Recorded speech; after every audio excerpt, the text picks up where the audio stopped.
Assalamualaikum warahmatullahi wabarakatuh. Video kali ini tentang mata kuliah sejarah ekonomi Islam untuk materi yang pertama. Materi yang pertama yaitu perekonomian Arab pra-Islam. Pada pembahasan pertemuan pertama atau materi pertama pada perekonomian Arab pra-Islam meliputi sistem perekonomian Arab pra-Islam, sumber pendapatan masyarakat Arab pra-Islam. Yang ketiga, jalur ekonomi dan perdagangan masyarakat Arab pra-Islam. Yang keempat atau yang terakhir adalah Unity of Sciences atau Wahdatul Ulum atau kesatuan ilmu yang merupakan ciri khas dari UIN Wali Songo Semarang.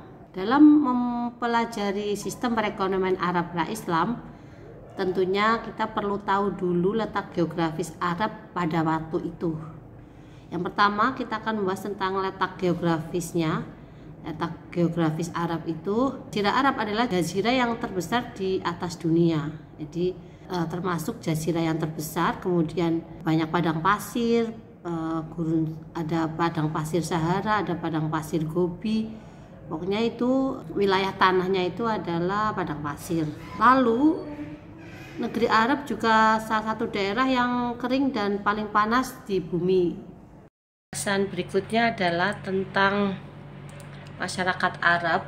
Jadi berdasarkan letak geografisnya itu, masyarakat Muslim pra-Islam, masyarakat Arab pra-Islam itu ada Arabia Petraea, ada Arabia Desertaea, dan ada Arab Felix.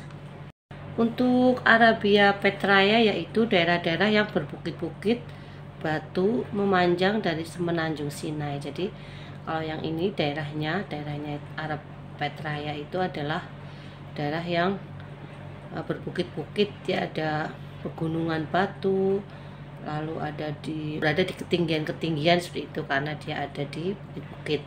Yang kedua, Arabian Desertae itu adalah daerah yang melingkari yang ada ditutupi oleh pasir dan mengandung air. Jadi karena Arabian Desertae ini mengandung air atau airnya banyak, jadi di situ itu cocok untuk pertanian, untuk mengembala ternak karena airnya banyak. Yang terakhir ada Arab Felix, yaitu yang disebut juga Al-Bilad As-Saidah atau juga yang disebut Al-Ardi Al-Hadiro atau bumi hijau. Ini lebih hijau dari yang tadi, yang daerah perairan, karena ini banyaknya pohonan dan rumputan. Jadi Arab masa itu juga subur, ya, ada bumi hijaunya, ada daerah perairannya, dan ada daerah perbukitannya.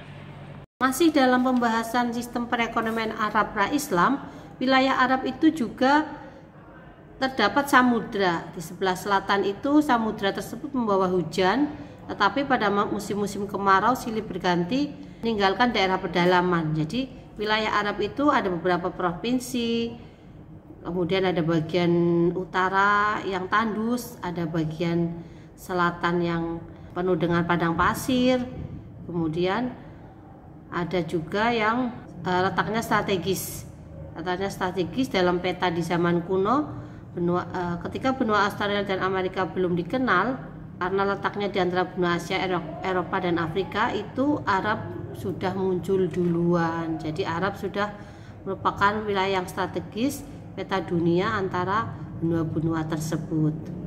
Menurut sumber lain, wilayah yang didiami oleh wilayah Arab pada masa pra-Islam terbagi menjadi dua wilayah, yaitu Arab Badui atau kampung dan Arab Hidari atau perkotaan. Masuk ke pembahasan yang kedua dalam materi perekonomian Arab pra-Islam, yaitu tentang sumber pendapatan masyarakat Arab pra-Islam. Jadi untuk bertahan hidup, masyarakat Arab itu ada dua, ya, yaitu Arab pedesaan dan Arab perkotaan yang sudah terbagi tadi wilayahnya. Untuk warga Arab desa atau Arab Badui itu menggantungkan sumber kehidupannya dengan beternak. Jadi sumber utamanya itu beternak, kemudian hidupnya nomaden atau berpindah-pindah. Sambil menggiring ternak, mereka juga menuju daerah yang memiliki curah hujan tinggi. Jadi untuk sumber mata air, ya, sumber minumnya juga para ternak Lalu mereka juga mengkonsumsi daging dan susu hasil ternak, membuat pakaian, kemah, dan perabot dari wol atau bulu domba. Mereka juga menjualnya untuk ditukar dengan keperluan pribadi untuk keluarganya. Kemudian mereka juga mengukur taraf hidup kekayaannya atau ukuran taraf hidup warga Baduy adalah dari jumlah ternak. Berapa jumlah ternak yang dimiliki? Jika jumlah ternaknya banyak, berarti status sosialnya tinggi atau disebut orang kaya. Jika sebaliknya tidak memiliki hewan ternak atau hewan ternaknya sedikit, maka sama dengan dia adalah miskin. Berikutnya untuk warga yang kedua, jenis warga yang kedua, warga Arab yang kedua yaitu warga perkotaan. Untuk warga perkotaan, penduduknya itu tinggal di wilayah yang subur. Karena penduduknya wilayahnya subur, jadi sumber mata pencahariannya adalah pertanian. Selain pertanian, mereka juga aktif atau mengembangkan perekonomian di bidang perniagaan. Jadi ada pusat perniagaan di situ. Kemudian selain mereka profesi yang berbeda, warga Mekah juga dipandang lebih istimewa oleh orang-orang Arab karena kedudukan mereka sebagai warga kota suci atau Mekah. Jadi untuk yang Arab kota ini karena tinggalnya di Mekah, jadi ada yang menganggap lebih keren atau lebih bagus di situ karena sebagai kota suci atau warga kota suci. Pembahasan berikutnya adalah tentang jalur ekonomi dan perdagangan masyarakat Arab pra-Islam. Kalau membahas jalur, pasti sebagian besar mahasiswa akan tertuju pada 3 jalur biasanya ya, jalur udara, laut, dan darat. Namun karena masih keterbatasan fasilitas, Arab pra-Islam rata-rata yang dipakai adalah jalur darat dan jalur laut. Jalur udara belum ada. Untuk jalur darat, karena wilayahnya gersang dan tandus, tapi mereka masih bisa mengelola pertaniannya, kecuali di beberapa wilayah yang lahannya subur. Jadi bisa mengelola pertanian yang di wilayah lahannya subur meskipun ada di daerah yang tandus dan gersang. Kendati dipenuhi padang pasir, lokasinya juga sangat strategis di tengah belahan dunia. Di sana pertemuan jalur perdagangan dunia antara timur, jauh, dan barat. Di darat, jalur perdagangan dari India melalui Asia Tengah kemudian ke Iran, Irak, dan Laut Tengah. Selain itu, selain jalur darat, ada juga jalur laut melalui Teluk Arab dan sekitar Jazirah ke Laut Merah. Jadi itulah jalur lautnya. Tak heran kemudian perdagangan menjadi andalan perekonomian bangsa Arab. Nah, pasti setelah mengetahui jalur darat dan jalur laut itu kemudian selesai ya. Tapi tidak, ternyata ada jalur lain. Jalur lain dalam perdagangan itu kan semacam bertemunya pembeli dan penjual, yaitu ada jalur pasar. Nah, ini akan saya jelaskan. Jalur ekonomi atau jalur perdagangan masyarakat Arab pra-Islam disebut juga sebagai pasar zaman jahiliyah. Terdapat 10 pasar yang masyhur pada saat itu. Penjelasannya adalah untuk perdagangan, mayoritas aktivitas perdagangan bangsa Arab adalah di perkotaan dan mereka memiliki pasar musiman untuk perdagangan berbagai jenis barang kebutuhan. Lalu yang pertanian termasuk di dalamnya adalah peternakan. Terdapat aktivitas pertanian di sebagian daerah yang subur di Jazirah Arab seperti Yaman, Taif di daerah utara, dan sebagian lahan pertanian di Hijaz dan pertengahan Jazirah. Yang terakhir adalah industri. Itu mayoritas kegiatan industri adalah sebagai profesi sederhana yang pada umumnya dilakukan oleh para budak dan orang-orang Yahudi. Di antara profesi ini sangat menonjol ada tukang besi, tukang kayu, pertenunan, pembuatan senjata, dan lain-lain. Meskipun industrinya ini masih industri sederhana ya, bukan yang sudah pakai mesin-mesin modern, karena ini kan kehidupan masyarakat Arab pra-Islam, jadi jauh sebelum Islam masuk.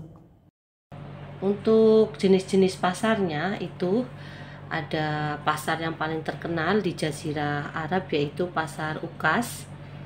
Nah, pasar ini hanya sekali dalam setahun. Lalu selain pasar Ukas ada juga pasar Madinah. Pasar ini diambil dari kata Al-Jannah yang berarti taman yang indah karena letaknya karena letaknya di bawah, yaitu tepatnya di Wadi Fatimah. Pasar ini merupakan momen penting bagi penduduk untuk melakukan perdagangan. Memang momen-momen ini itu setiap tanggal 20 Dzulhijjah kalau pasar Madinah ini. Yang berikutnya yaitu Pasar Zumatul Jandal. Pasar ini terletak di pertemuan jalan penting antara Irak, Syam, dan Jazirah Arab. Musim pasar ini berlangsung pada pertengahan bulan Rabiul Awal. Pasar ini letaknya ada di Al-Jauf sekarang itu namanya Al-Jauf. Pasar berikutnya adalah Pasar Al-Musyaqqar. Pasar ini terletak di dekat kota Al-Hajir dan pasar ini berlangsung pada bulan Jumadi Tsaniyah. Pasar berikutnya yaitu Pasar Hajar, pasar yang terkenal dengan penjualan buah kurma. Terletak di Bahrain dan berlangsung pada bulan Rabiul Awal. Pasar Tiba, pasar ini juga disebut sebagai Pasar Oman. Banyak orang Arab yang mengunjungi pasar ini sebagai tempat bermukim sampai akhir Jumadil Ula. Pedagang berbagai penjuru dunia juga terjalin di pasar ini, di antaranya pedagang dari India, Persia, Ethiopia, bangsa Arab sendiri, dan bangsa-bangsa lain yang mengunjungi pasar tersebut. Berikutnya ada Pasar Hubasyah, terletak di sebelah selatan Mekah. Pasar ini terkenal dengan sebutan Pasar Tihamah kuno dan bukan termasuk pasar haji. Perhelatan pasar ini pada bulan Rajab. Dalam sejarah, Rasulullah pernah singgah di pasar ini saat membawa barang-barangnya Siti Khadijah. Jadi Rasulullah pernah ke pasar ini.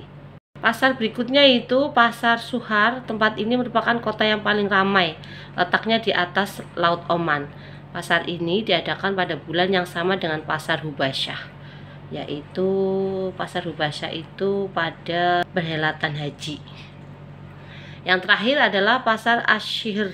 Asyir sendiri merupakan tepi pantai selatan antara Aden dan Oman, sehingga banyak pedagang laut yang berdatangan. Pasar ini diadakan pada bulan Sya'ban.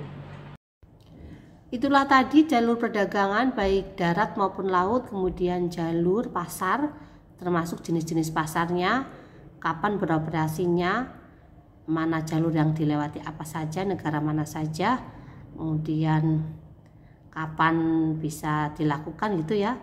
Nah, setelah itu semacam ada diskusi ya, kemudian akan ada diskusi mana dari kehidupan ekonomi masyarakat Arab Islam yang paling menonjol, atau yang paling penting, atau yang paling besar ya.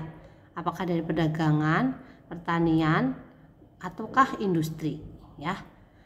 Di PPT saya atau ya materi yang saya buat, saya membuat 3, yaitu perdagangan, pertanian, dan industri. Manakah yang paling menonjol? Ada juga sumber lain yang membahas tentang peternakan. Jadi pertanian itu terdiri dari pertanian atau tanaman-tanaman, tumbuhan, dan yang kedua adalah peternakan, masuk ke situ. Nah, dari perdagangan, pertanian, dan industri ini manakah yang paling besar? Ini nanti sudah dibuat kuis atau akan dibuat kuis di kelas, manakah yang paling besar. Yang terakhir adalah pembahasan tentang Unity of Sciences. Untuk materi pertama, perekonomian Arab pra-Islam, itu saya mengambil Quran surat Quraisy ayat 1-4. Bismillahirrahmanirrahim. Li'ilafi Quraisy ilafihim rihlatas syita'i wasyaif falyabudu rabb hadzal bait alladzi at'amahum min ju'in wa amanahum min khauf. Terjemahannya, disebabkan oleh kebiasaan orang-orang Quraisy, yaitu kebiasaan mereka bepergian pada musim dingin dan musim panas, sehingga mendapatkan banyak keuntungan.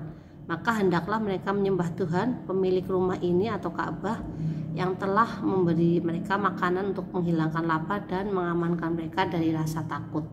Sepemahaman saya, maksud ayat tersebut dengan materi perekonomian Arab pra-Islam, yaitu negeri-negeri yang berada di sekitar Mekah dalam keadaan tidak aman.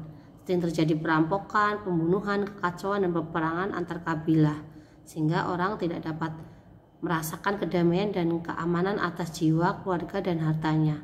Setiap saat penduduknya selalu berada di dalam keadaan khawatir diserbu musuh. Pada ayat ini dipertanyakan kepada orang-orang musyrik itu bahwa apakah mereka tidak melihat nikmat yang jelas dan nyata itu?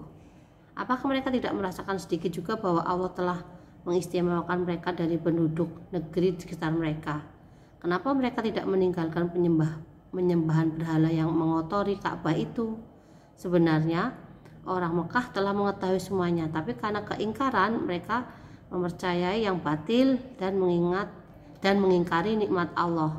Alangkah rendahnya mereka masyarakat Arab pada masa itu. Jadi sebenarnya sih sudah mengetahui kekuasaan Allah, tapi karena ingkar jadi berontak itu ya. Oleh karena itu turun ayat ini sebagai pengingat, apakah tidak merasa mendapatkan nikmat sebegitu baiknya kok masih terus ingkar dan menyembah berhala, tidak mengenal Tuhan dan sebagainya.